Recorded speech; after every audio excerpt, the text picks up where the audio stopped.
I did talk about the Eminem thing last week. The the fact that you had a bunch of Gen Zers, degenerates. I mean, Degen Z. I put that up. I put that up on Facebook or Twitter, something. I put like D dash Gen Z, like degenerates, but I didn't get flagged for it, thankfully. So Gen Z was trying to cancel Eminem. And I said, before anything, I said, do you know what happens when you call out the GOAT? Do you know what happens when you call it the GOAT? The GOAT comes out swinging. And he did. He releases Tone Deaf, which is like a giant middle finger to cancel culture and to Gen Z. And I said, I told you, I predicted it. I'm like Nostradamus. I'm like, you know what's going to happen if you call out Eminem? Gen Z, he's going to come out with a track that's like, and he did. And it was fantastic. Tone Deaf. Go watch the video. It's awesome. The video is awesome. The animated video is really badass. It's really super cool. But go check it out. So he shut him down, right? Except when you're Gen Z, like nothing shuts you down. You're like, that song just sucks. He doesn't even know. Like nothing phases Gen Z. They don't get, like, somebody be like, totally tell them to F off. And they're like, it's fine, whatever. And they go back into their whatever TikTok world. However, Tory Taylor, Slipknot, Stone Sour, Tory Taylor, CMFT, can't be stopped.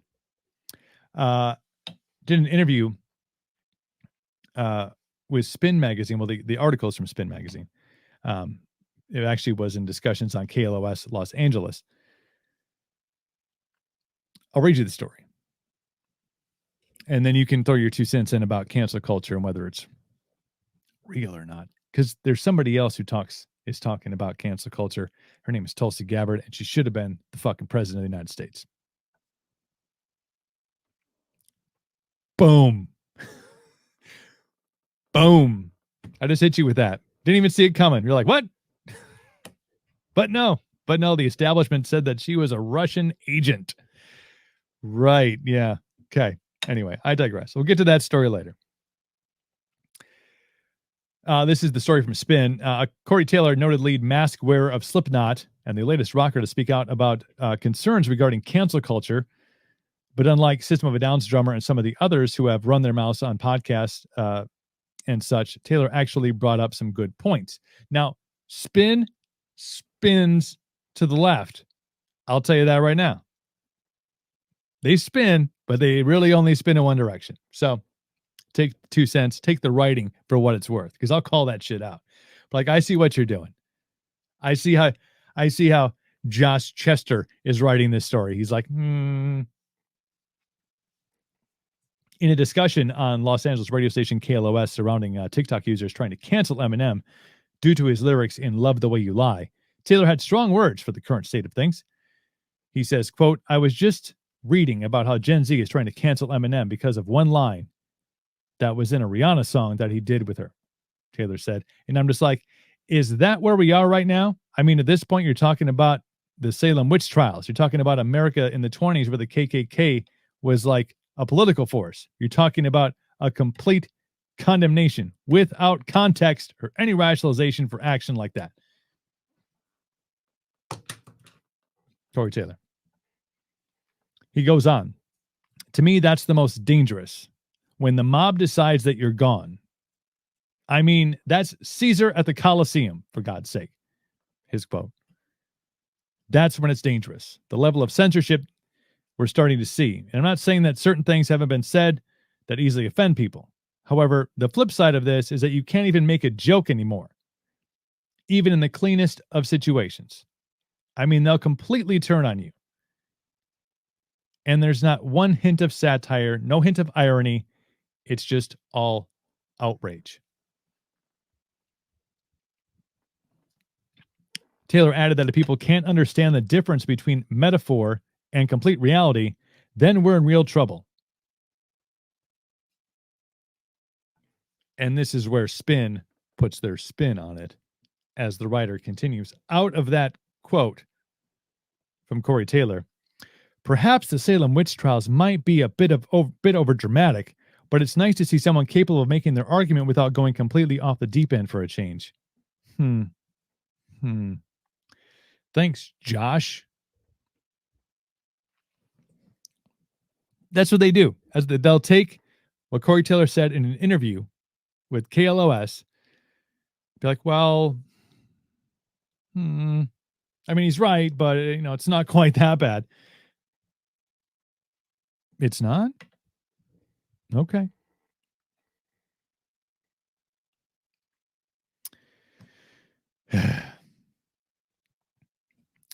So it's strange though, just the way the article gets spun. Corey Taylor's like, this is a little concerning. It's Caesar at the Colosseum. It's the Salem witch trials. And writer's like, well, maybe that's a little bit of a reach, but it's nice. No, dude, he said what he said. He said what he said, and you're trying to spin it. See what I'm doing there? It's getting out of control. It's getting out of control. And if you don't think it's getting out of control, well, I see your Corey Taylor, to which some people may say, who cares what Corey Taylor has to say? He's in a band. Okay. I'll see your Corey Taylor, and I will raise you a Tulsi Gabbard. Tulsi Gabbard, state senator from Hawaii, born in Samoa, moved to Hawaii, served in the military. I mean, she did several tours, right? Iraq and Afghanistan. I think several tours in Iraq and Afghanistan. Okay. Senator from Hawaii. And she's all about like totally like meditation. She works out. She's all about like good stuff, right? So just the backstory is that she ran for president. She's the one that kind of basically got Kamala Harris to not be in the running for president. She's dropping truth bombs. Boom, boom, boom. Kamala Harris is out. Yet not back in. But the smear campaign came out that, and it wasn't even like a smear campaign. It was just like little, well, we think that Tulsi Gabbard may be a Russian agent. Like, that's some bullshit. But whatever. And she was great. I mean, she was great. Like, just following that process. I'm like, super smart.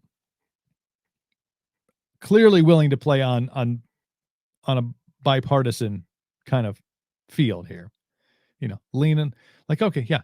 Like, wants to listen, wants to talk. Unlike what's going on right now. So super, super fantastic former representative. However, she also, for those of you who are like, well, Corey Taylor or whatever, Tulsi Gabbard is on board too, and maybe even a little more. Dude from Spin is like, well, maybe not the Salem witch trials. Tulsi Gabbard's about to drop some ISIS shit on you. All right, Holmes. This is legit trajectory, a path. Zoom. Former Representative Tulsi Gabbard, Democrat from Hawaii, ripped cancel culture in an interview with Fox News Primetime on Tuesday, telling host Trey Gowdy the ultimate expression of the tenets of cancel culture have been shown by Islamic terrorist groups who behead their critics. Stay with me. She says, let's look down the path and say, where does this cancel culture lead us? You see the final expression of cancel culture in Islamic terrorist groups like ISIS and Al-Qaeda, who basically go and behead those who they deem to be infidels or heretics in order to silence them, in order to protect others from being misled by those heretic ideas in the eyes of ISIS or Al-Qaeda. Okay? Let that shit sink in a little bit. Just let it. Do you understand? Like, cancel culture is not a right or left thing. It's this is about, look at the path. When you start canceling people, when you and then when you have people who think cancel culture isn't real, yet you're witnessing it happen, that's an even bigger red flag. Like, whoa, wait, what? Like, you don't see like this is happening, or like what? And her comparisons are extremely eye-opening because she is a level-headed individual, right? She goes on to say in this interview. And so when we look at cancel culture here at home, we see those efforts to cancel or silence those who they don't want the people to hear from. Those who may offer a different idea than the one those in power want people to see or hear or to be exposed to. When you look at the foundations of our democracy, this is the danger of where this path leads us unless we as individuals stand up against it. People think that it is a left and right thing. It's not. Tulsi Gabbard is a Democrat. What? But here's the conundrum, is that the fact that she is will now cause people to chastise her for those comments. People on the left will be like, wait a minute, what? No, like, she's not with us anymore. Obviously, she did this interview on Fox News. We don't do interviews on Fox News, and she's just speaking all this. That's not cancel. If I had red flags, if I could CGI them into this video right now, you would see them waving. There's red flags all around us. You need to stand up and not go along with, oh yeah, we'll just cancel that person. The joke that they try to cancel Eminem is pretty funny. Like, what are you going to do? You're going to hashtag him till he's canceled? Good luck. Good luck. Now he's going to make a double album. I'm just throwing that out there. He's probably not. But you see now, you have everybody from Ben Shapiro to Tory Taylor to Tulsi Gabbard to all of these people talking about the dangers of cancel culture. And you may think that it's a good thing right now. You may think it's good that they're silencing these people. They say things that hurt my feelings. It is a slippery slope, an incredibly slippery slope.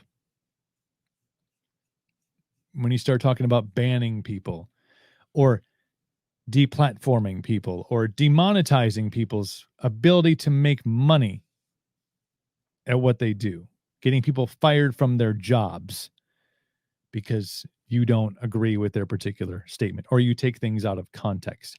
It was one lyric in one song, and probably of all the Eminem stuff, like the Gen Z did not do their research very deep into Eminem. Like, go old school stuff, man. Go the Marshall Mathers LP, okay?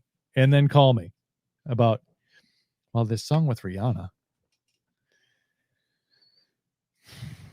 Like, dudes and gals, just step back a little bit and take a breath and maybe worry about your own stuff. Everybody's all concerned about, oh, I cancel you so nobody else can hear what you have to say.